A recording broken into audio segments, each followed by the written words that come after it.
Hello, I'm Christina, and today I'm going to show you how to make bars closer and column graphs in Microsoft Excel. So if we open up our Excel document right here, you should see that I already have like a little chart made.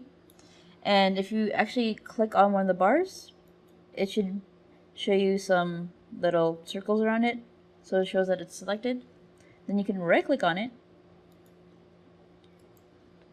to format data series. Click on that. And over here you have your series options. Now we're focused on the gap width, as the gap width means the gap between the bars. So if we want to make it closer, go to slide it to the left towards the no gap. So if we slide it about 20% and click on close, you can see now the bars are closer together.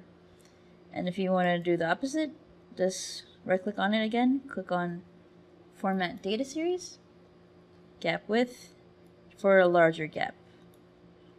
And once you release it, you can actually see back here it becoming smaller and bigger.